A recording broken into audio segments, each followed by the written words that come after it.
Hey everybody, my name is Adam, and today I'm bringing you a very old Black Ops TDM, I think, on Nuketown. I just want to take a little bit of time today. I think I have about 3.5 minutes, and talk to you all about aim a little bit. I know this will be my second Black Ops video that's talking about aim here, but it's something that's been on my mind a lot lately.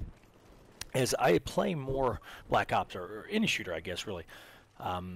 One of the things I always try to figure out is, what my weaknesses are. And I tend to be a very analytical player, and that doesn't mean I don't run around like a psycho and do lots of dumb stuff and die all the time. But at the same time, I'm very invested in trying to figure out what I'm doing right and what I'm doing wrong, because I just can't be happy if I'm not actively trying to get better.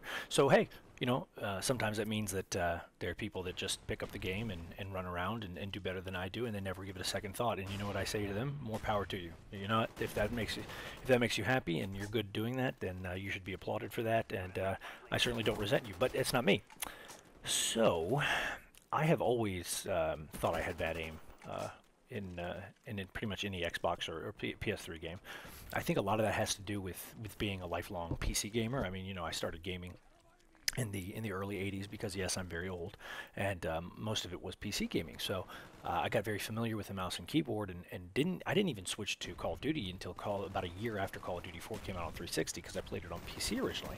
And I don't care what anybody tells you, there's a significant difference in the control schemes, and adapting to one is not necessarily very easy if you spent most of your life at least trying to be competitive playing in the other. The byproduct of that now is that I pretty much suck at aiming on PC, and I've never been great with it on console.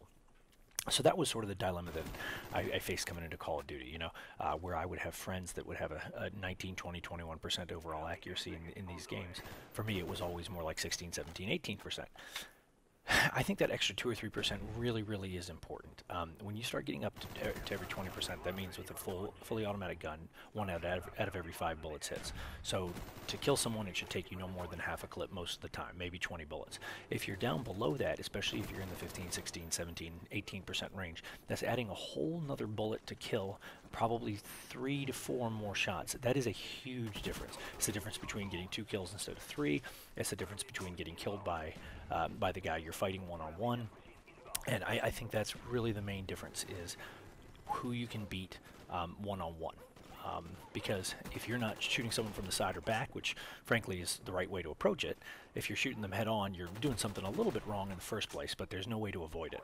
So the point I'm trying to make here is you need to have good aim, because the person with better aim probably is going to win all those gunfights. So I think it comes down to 2 things in those instances: the quality of your aim, how quickly you snap to target, how quickly you fire at the target once you snap to target, and where you aim. If you're aiming for the legs, feet, you're never going to kill as fast as if you're aiming for the upper chest or head. So that's one side of it. And I think the other side of it that I'm starting to understand is the sensitivity. And it's not just saying lower sensitivity gives you better or more precise aim, or higher sensitivity lets you turn faster. It modifies it in different ways as well. So what I wanted to do, short video here, introduce the topic. I'm going to spend some more time later this week talking about it